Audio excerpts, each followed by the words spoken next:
예, 우리 옆 사람과 인사하겠습니다. 당신은 하나님의 자부심입니다. 네, 한 번 더 인사하겠습니다. 당신은 이미 전도 전쟁에 승리하셨습니다. 어, 형진이 앞쪽으로 오세요. 네, 부끄러워요. 같이 앉아서 함께 예배 드리는 게 얼마나 중요한지요. 우리 찬양 인도자님이 말씀을 하셨어요. 예배를 준비한다고. 언제까지 준비할 겁니까? 여기 보면 순서의 제일 첫 번째 순서가 찬양이죠. 그래서 예배를 준비하는 것이 아니라 예배입니다. 그래서 여러분이 인도자 인도자님과 함께 찬양하는 그 시간이요, 하나님 앞에 온전히 예배하는 시간입니다. 어, 모든 예배 순서 여러분 승리하시기를 축원합니다. 모든 것을 치유하는 능력이란 제목으로 말씀 나누는데요. 이번 주에 우리가 묵상한 구절 혹시 기억나십니까? 아는 사람 빨리 크게 얘기해 주세요. 카톡 봐야 되나? 예. 이거 상태가 어떤지 알겠죠? 지금 같은 흐름을 타고 있어야 돼요. 대학 청년부 전체가요. 어, 그 흐름을 타고 지금 제가 하고 있는 구절들이, 같이 묵상하고 암송하는 구절들이 이게 구원의 길이거든요. 이게 여러분에게 각인만 돼도요, 여러분이 구원의 길을 외우는 게 아니라 이제는 그 구원의 그 축복을 설명할 수 있게 됩니다. 오늘 히브리서 9장 27절에 보니까 사람이 죽는 것은 정해진 것이요 죽는 날에 심판이 있다라고 했습니다. 사람의 죽음, 이 이후에 심판이 있는데 그것을 통해서 지옥에 가거나 천국에 가거나. 제가 죽음에 대해서 이렇게 간단하게 적어놔서 그렇지 이건 엄청난 일이거든요. 지옥에 가냐 천국에 가냐, 뭐 이렇게 한 10년 있다가 천국으로 옮겨가거나 이런 것들이 아닙니다. 영원한 저주냐 영원한 축복이냐 이걸 이야기하는 거기 때문에 죽음을 이야기할 때는 너무나도 중요한 부분인 거죠. 그래서 이것을 하나님의 섭리라고 합니다. 다른 말로 하면은, 영어로 하면 룰이죠, 룰. 하늘나라의 룰인 거예요. 하나님이 정하셨습니다. 이건 사단이 바꿀 수가 없어요. 대신에 이 사단이란 놈이 이걸 계속 왜곡시키는 거예요. 죽음에 대해서 왜곡시킵니다. 7살짜리 자기 딸이요, 호흡기 질환으로 계속 힘들어하니까요, 엄마가 목 졸라서 죽였어요. 너무 힘들어하는 게 보기가 힘들어서. 그래서 죽어서라도 평안하게 있으라고. 그게 평안하게 있는 겁니까? 미안하지만 그 딸이 하나님을 안 믿었다면 지옥 간 거예요. 천국에 갈 수 있는 기회를 엄마가 없앤 거예요. 굉장히 심각한 부분이죠. 영적으로 무지하고 영적으로 이 사실을 모르는 사람들이 하는 일이에요. 자신의 삶, 특별히 경제적인 문제가 왔을 때 그걸 이기지 못해서 자살하는 사람들. 진짜 불행을 이기고 싶었는데 결국엔 불행 속으로 뛰어 들어간 겁니다. 그래서요, 이거는 단순한 뭐 어떤 선택의 문제가 아니라 생명에 대한 문제예요. 그렇기 때문에 해도 되고 안 해도 되고가 아닙니다. 무조건 해야 돼요. 무조건 천국의 길을 제시하고 천국이 어떤 곳인지를 우리의 삶으로 설명해 내야 돼요. 이게 하나님 자녀, 이 땅에서 천국을 체험하고 있는 저와 여러분에게 주신 사명인 겁니다. 어, 그래서 정확하게 얘기하면 자살은 답이 아니에요. 누구에게도 답이 아니에요. 왜냐? 왜곡하는 사단에게 완전히 속은 상태가 바로 자살이에요. 자신의 정체성을 완전히 상실한 사람만이 할 수 있는 게 자살이거든요. 그래서 좀 자살로만 얘기를 했지만 어떤 죽음이든요, 하나님의 은혜 안에서 하나님 자녀의 신분을 가지고 죽은 것과 그렇지 않은 그 차이, 저와 여러분이 그것을 분명히 알고 현장을 바라볼 수 있기를 바랍니다. 요한복음 5장 28절 29절에 보니까, 무덤 속에 잠자는 자들이 다 하나님의 음성을 들을 때가 오니 의를 행한 자는 생명의 부활로 악을 행한 자는 심판의 부활로 나오리라 라고 했습니다. 이 지옥과 천국에 대한 것은요, 예수님이 재림하는 그때까지도 계속 되어진다는 겁니다. 천국의 축복을 누리고 천국의 그 사실, 그 축복을 현장에 증거하는 저와 여러분이 되기를 축원합니다. 우리가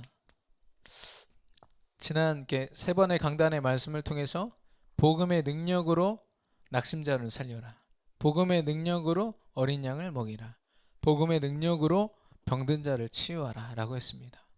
복음의 능력은요, 모든 것을 치유할 수 있는 능력이에요. 그러면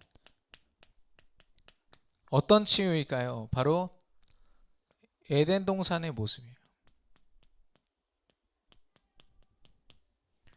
창세기 1장 27절 28절. 하나님의 형상을 가지고 모든 것을 다스리는 것. 이 땅에 지어진 모든 것들이요, 인간을 축복하기 위해서 하나님 만드셨어요. 그리고 그 축복받은 인간이요, 내가 잘났어가 아니라 하나님이 주셨구나, 하나님께 영광 돌리는 그 모습이요, 창세기 1장 27절 28절입니다. 하나님은요, 하나님 앞에 영광 돌리는 인간에게 모든 축복을 다 주셨어요. 말씀드렸지만 그 루시라는 영화 혹시 아십니까? 굉장히 뉴에이지적인 영화인데요, 이 마약을 잘못 투여받아 가지고 뇌의 기능을 100% 사용하게 된 이 주인공이 거의 설명할 수 없는 초능력을 갖게 된다, 이런 내용이거든요. 근데 그 영화의 모티브가 어디서 왔냐면 아담에게서 왔어요. 처음 하나님이 아담을 만드시고 나서 처음 주신 미션이 모든 동물의 이름을 지어라 했거든요. 그 동물 이름을 겹치지 않고, 그 당시에 글도 없었는데 지었다.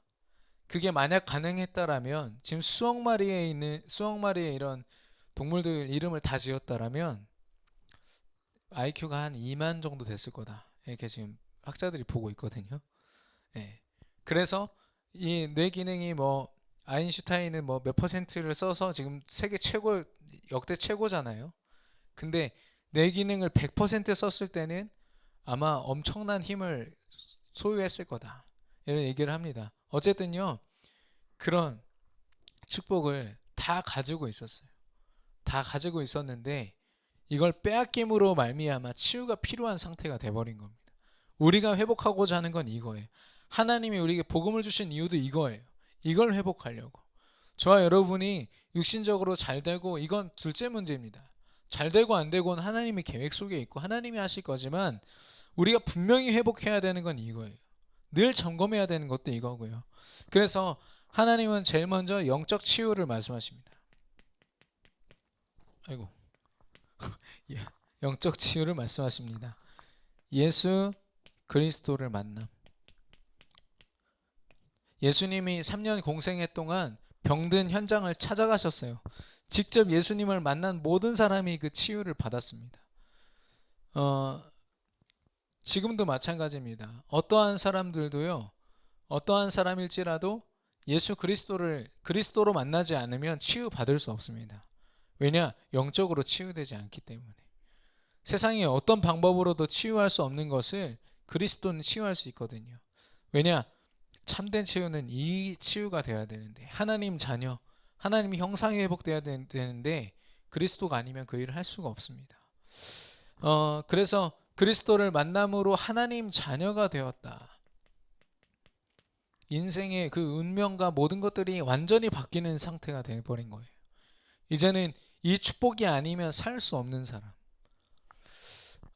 그래서요, 창세기 1장 28절에 그 권세를 주신 그 모습, 어떤 권세입니까?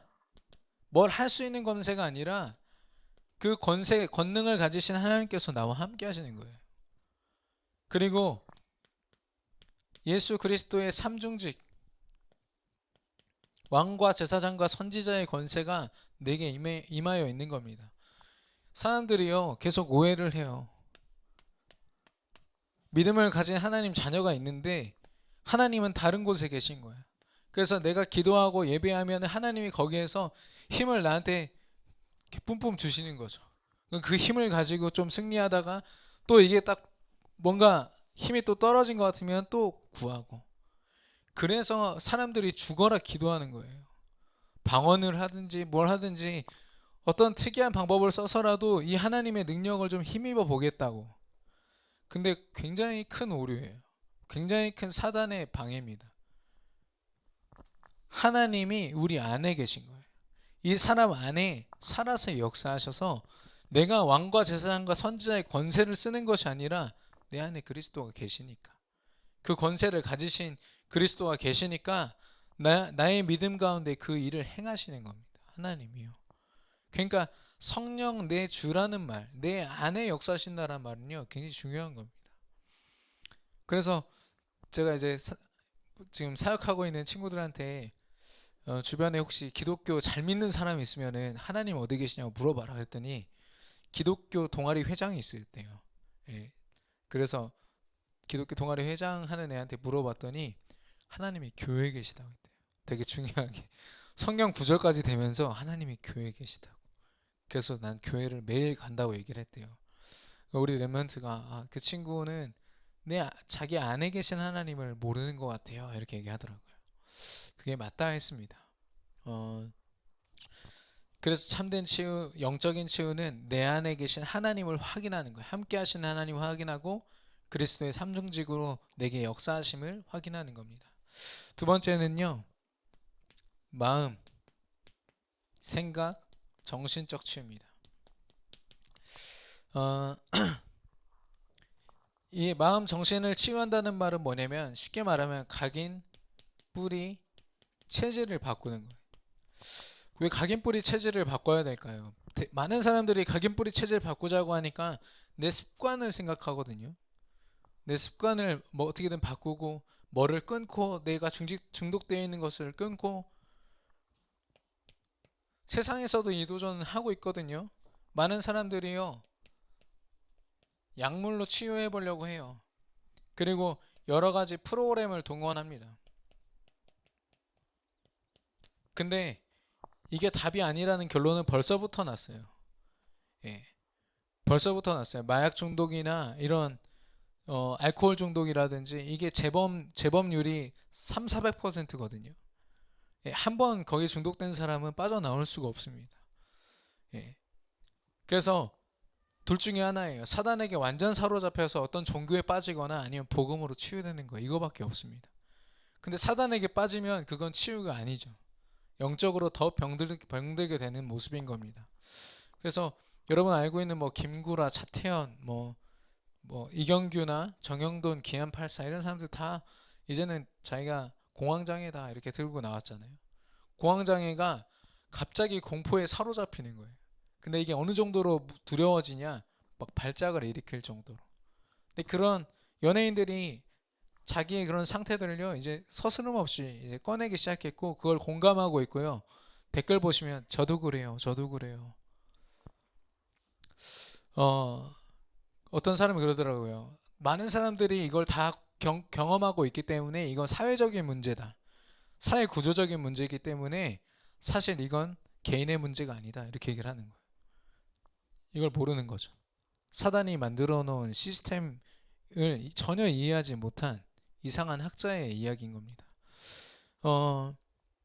그리고 생로병사의 비밀이라고 TV 프로그램 있거든요. 거기서는 공황장애를 계속 설명하더니 제일 마지막에 뭐라 했냐면 명상으로 치유할 수 있다. 이러면서 이렇게 나오더라고요. 어디에도 진짜 영적으로 그 상태가 사단에게 사로잡혀 있는 상태다. 그 삶이 사단에게 완전 빼앗겨서 행복할 수 없는 시스템이다를 설명하지 않더라고요. 그래서 그리고 이제 성 정체성이 확실하지 않은 사람들 있잖아요. 그 수요 예배 때 제가 말씀드렸습니다만은 어떤 남자가 배가 아파가지고 병원에 갔는데 임신한 거예요. 임신한 상태였어. 그러니까 이제 이 사람이 성전환을 한 거죠. 성전환 수술을 했지만 여전히 임신할 수 있는 몸이잖아요. 임신을 한 상태로 가서 계속 배가 아프니까 약도 먹고 했잖아요. 그러니까 이 뱃속에 있는 아이가 결국에는 나오지도 못하고 죽은 채로 나왔어요. 근데 만약에 생각해 보세요. 어떻게 잘 해가지고 잘 나왔어요. 아이가 태어났어.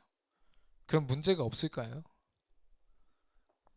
저는 그 삶의 시스템이요. 그 사이클이 서로 죽일 수밖에 없는 사이클인 거예요. 그 엄마도 준비가 안 돼 있죠. 자기가 지금 남자인지 여자인지도 구분 못 해가지고 그런 선택을 하고 있는 상태인데 그 아이가 태어난다고 해서 행복할 수 있겠습니까? 제가 볼 땐 불가능하다고 보거든요. 성 정체성이 확실하지 않아서 내가 남자인지 여자인지 모르겠다. 이거는 정체성에 있어서의 병인 거예요. 마음의 병인데요. 그걸 이제는 인정해 버려요. 네가 뭔지 모르겠다고? 그것도 너만의 특성이야. 이렇게 하면서 그걸 다 성별로 만들어 가지고 32가지, 40가지, 그리고 내년까지는 80개로 늘린다고 얘기를 했어요. 도대체 성을 어떻게 만드는지 모르겠지만 그렇다는 거예요. 그런 것도 있어요. 하루 동안 내가 여러 가지 성을 가질 수 있어요. 내가 몇 시까지는 여자고 몇 시까지는 남자고 그게 또 이름으로 있어요. 도대체 뭘 하겠다는 건지요. 그래서 우리는 이 각인뿌리 체질을요 새롭게 봐야 돼요. 내가 어떤 습관을 바꾼다라는 차원을 넘어서요. 이건 사단의 시스템이에요. 사단의 장난질이에요. 여러분 삶 속에서 예배하지 못하게 한 거요. 사단의 시스템이에요. 이걸 영적으로 보고 도전하셔야 돼요. 그래서 여러분이 집에서 습관을 바꾸려고 막 열심히 하는 것보다요. 말씀 한번 제대로 듣고 전 최고 좋은 게 공예배 회복하는 게 제일 좋은 것 같아요. 예. 제가 도전해본 바로는 그래서 이 사단의 시스템으로 되어 있는 나의 삶을요. 성령 인도받는 시스템으로 바꾸면 됩니다. 하나님의 말씀과 그 말씀을 따르는 삶으로 바꾸면 되는 거죠. 세 번째는 육신적 치유입니다.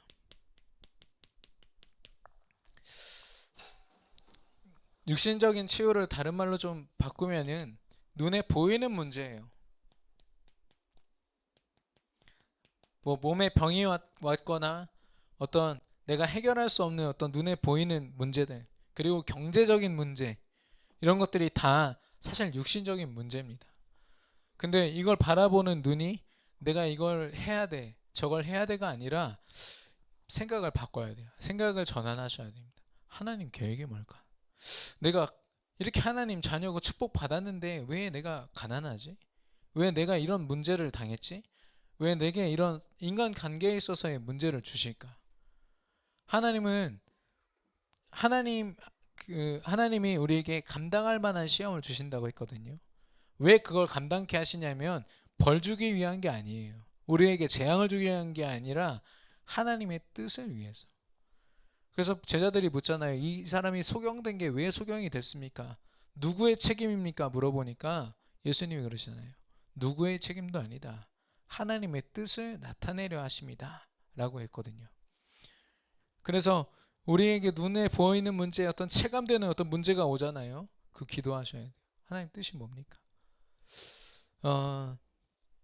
그래서 이 영적인 문제를 돌아보고 내 마음 정신의 각인뿌리 체질을 성령 인도받는 체질로 바꾸고 또 육신적으로 내게 주어진 문제들을 두고 하나님 계획을 발견하는 것. 이건 불신 현장에도 우리가 치유를 할 때 이걸 적용 이렇게 시켜야 돼요. 이 순서로. 이거 어설프게 했다가는 이 비밀을 모른 채로 한다니까요. 네. 병 나으려고 예수님 믿는 게 아닙니다. 예수님을 믿고 나니까 내 삶이 보여지는 거죠. 이 순서대로. 근데 불신 현장뿐 아니라 우리가 우리의 삶을 점검할 때도 이 순서로 점검하는 거예요. 요한 3서 1장 2절. 내 영혼이 잘됨 같이 라고 했어요. 영혼이 잘 되는 것이 하나님이 보시기에 최우선인 거예요. 여러분의 영혼, 여러분의 영적인 상태가 오직 그리스도로 충만한 상태가 되시기를 축원합니다. 하나님이 그러면 여러분을 회복시키시고 여러분의 현장을 치유하는 사람으로 여러분을 사용하실 겁니다. 지난주에 우리가 각인에 대해서 나눴는데요. 오늘 뿌리입니다.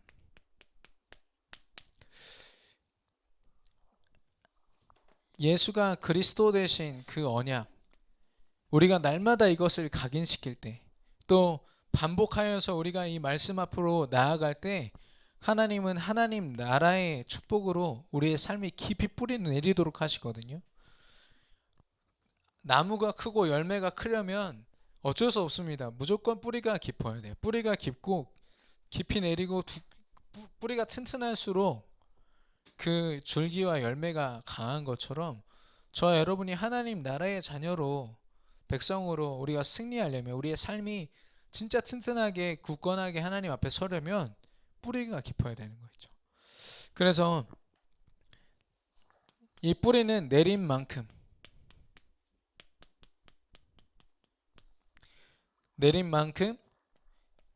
응답을 받는 것이 아니라 우리의 삶 자체가 응답의 삶이 됩니다.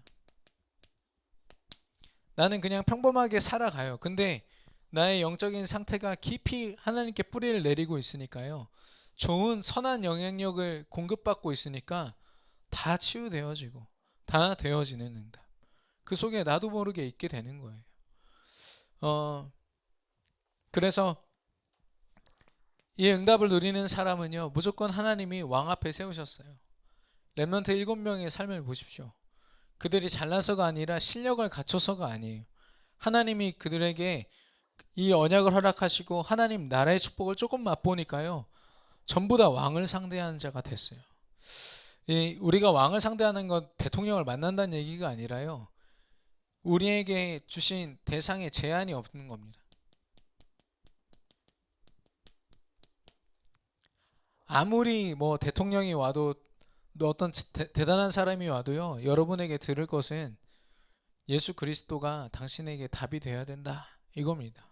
그래서 여러분에게 하나님은 어떤 직분과 상관없이, 그 사람의 대단함과 상관없이 여러분이 답을 제시할 수 있도록 그 사람 만나게 하실 거라는 거죠. 그래서 이 왕을 만나는 게 응답이 아니에요. 내가 어떤 대단한 사람을 만나는 게 아니라 그 사람에게 내가 주는 답, 그리고 답을 전달하는 그 시간이 응답인 거죠. 하나님은 그 응답으로 우리의 삶을 인도하실 겁니다. 그리고 그래서 그 열매는 뭐냐면은, 모든 현장에서 예수가 그리스도 되는 거예요. 보세요. 다니엘을 만난 다리오 왕이, 네가 믿는 하나님이 오늘 너를 구원하셨느냐 사자굴에다 대고 소리 질렀어요. 그랬더니, 왕이시여 걱정하지 마옵소서, 내가 믿는 하나님이 나를 구원하셨습니다. 사자의 입으로부터. 다리오 왕에게 하나님이 각인됐어요. 하나님의 능력이 각인됐어요. 인정했어요. 요셉을 만난 바로 왕이요, 너처럼 하나님의 영에 감동된 사람 본 적이 없다. 애굽에 얼마나 많은 신이 있어요. 스핑크스부터 해가지고 뭐 이상한 막 이렇게 이상한 거 많잖아요. 근데 그 신들 가운데서도 하나님을 인정해 버린 거예요, 왕이. 그게 응답인 겁니다. 이걸 체험한 사람들은요, 그냥 믿음이 아니라 확신입니다. 절대 흔들림이 없어요. 두려움이 없어요.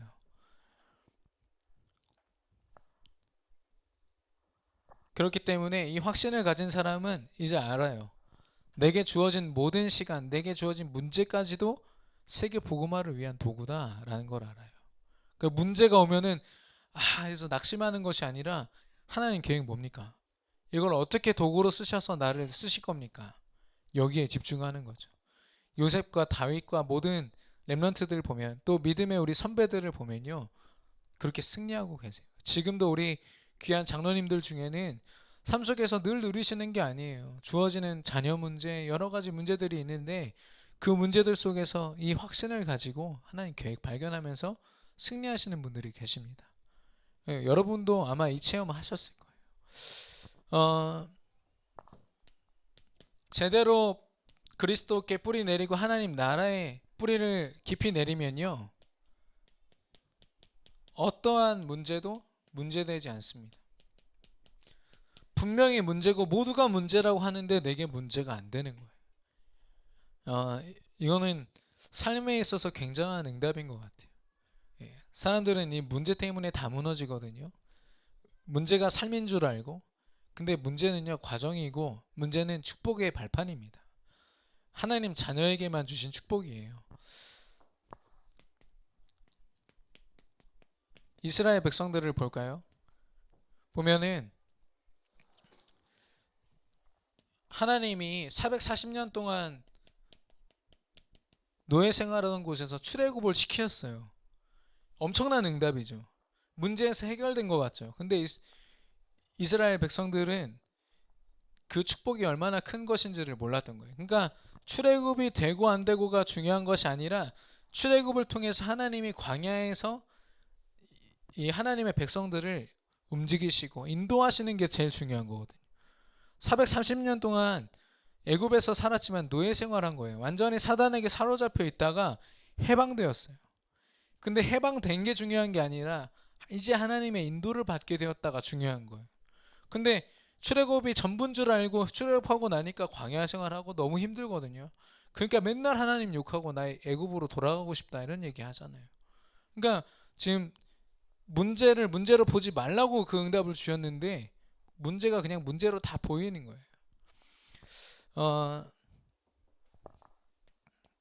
사도행전 7장에 스데반 집사님이 복음을 멋지게 설명하시고 그 예수님을 인정하지 않는 유대인들 그 마음을 하나님 움직이게 하셨어요. 근데 이 유대인들이 예수님을 거부했잖아요. 그러니까 양심에 찔렸어요. 마음에 막 이게 자기 양심이 막 이렇게 찔리니까 옆에 있는 돌을 들어서 스데반 집사님 죽이거든요.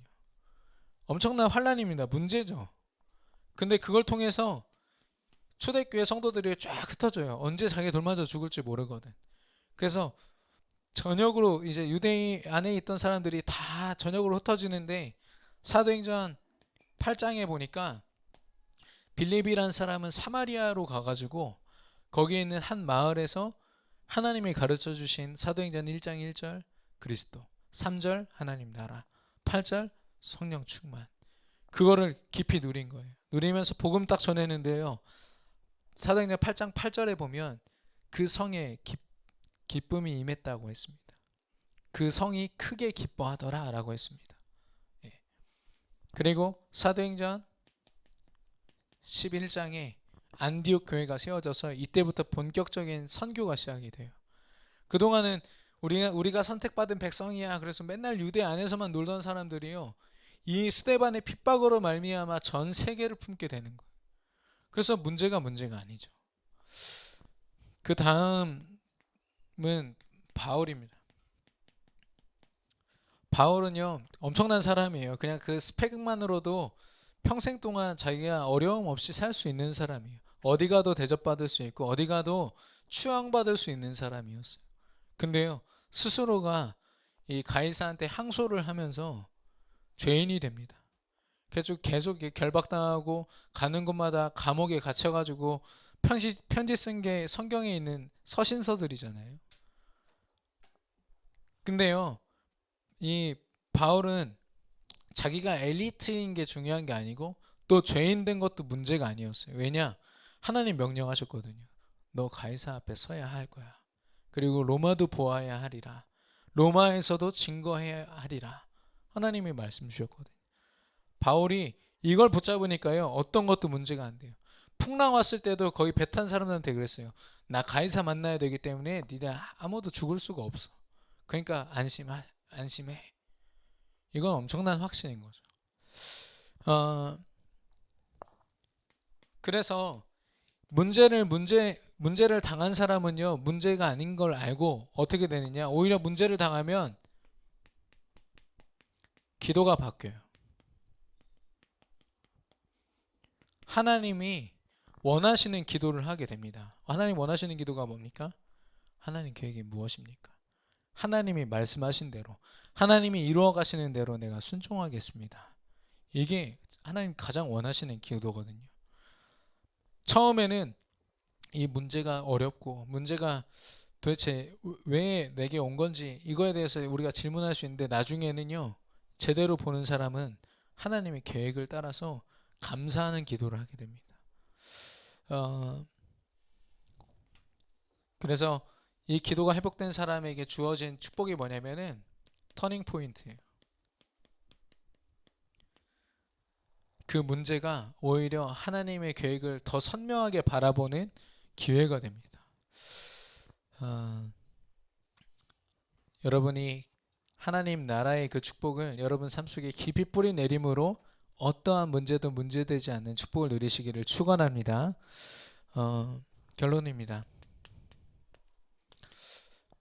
우리 대학 청년, 우리 모든 분들이요, 스스로 인정을 안 할 수도 있는데 여러분이 우리 교회 기둥입니다. 모든 분들이요, 어제도 제가 이게 이종호 선교사님이랑 같이 식사하는 자리에 갔는데 거기서 하나같이 그러신 거예요. 대학 청년부가 진짜 힘을 얻어야 우리 교회가 미래가 있습니다. 왜냐, 위아래로 다 챙길 수 있는 유일한 곳이에요. 예. 후배들을 챙길 수 있고 후대를 챙길 수 있고 또 위로는 많은 우리 선배들을 모실 수 있는, 섬길 수 있는 자리인 거죠. 그래서 기둥이라고 하는데, 그래서 저와 여러분이요, 말씀을 듣고 그냥 응답이 주어지겠지 이렇게 막 바라봤던 그런 시간들을요, 이제는 좀 뒤로 하고 구체적이고 실제적인 응답을 좀 받았으면 좋겠어요. 그래서 이 복음이 도대체 얼마만큼 내게 축복인지를, 그 실체를 좀 보기를 원합니다. 그리스도로 말미암아 모든 것을 치유하시고 또 그 뿌리 내림을 통하여 어떠한 문제도 문제되지 않게 하는 그 권세가 뭘까? 말씀 선포됐으면 이번 주에 확인이 돼야 돼요. 여러분이 분명히 삶 속에서 하나님의 응답을 확인하셔야 되는데 이걸 놓고 제대로 도전해야 되겠습니다. 그래서 앞으로 몇 주 동안 제가 구체적인 좀 미션을 드릴 건데, 뭐냐면 이번 주는 첫 번째입니다. 첫 번째 미션, 정시 예배 시스템.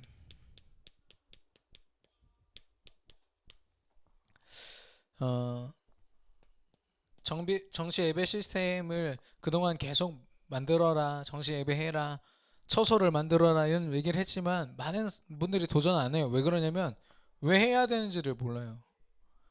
왜 우리 회사에서 내가 일하는 그 바쁜 와중에 예배하는 시간을 왜 만들어야 됩니까? 라고 얘기를 해요. 근데 그건 제가 아무리 설명해도 할 수 없어요. 왜냐, 이미 말씀에서 다 선포됐거든요. 그럼 스스로 결론 내리셔야 돼요. 확인해 보셔야 돼요. 내가 왜 예배해야 되는지.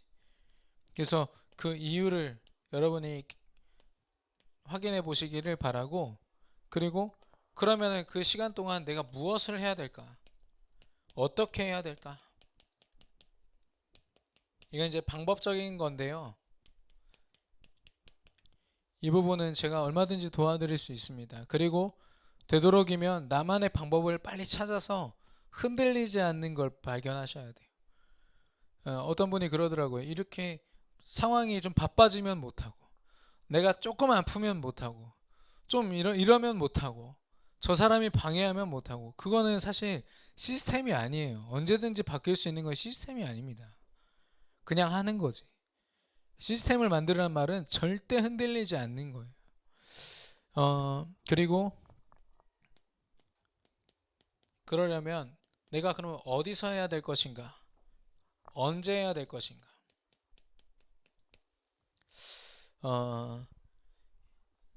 이 부분은 뭐 제가 도와드릴 수 없어요. 여러분이 응답을 받으셔야 돼요.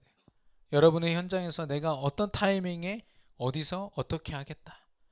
대신에 이거를 나름대로 픽스를 시키셔야 돼요. 아까 흔들리지 않는 시스템이 된다는 말은 이걸 결단한 사람에게 하나님 이 시간도 허락하세요. 장소와 시간을 결정할 수 있는 힘.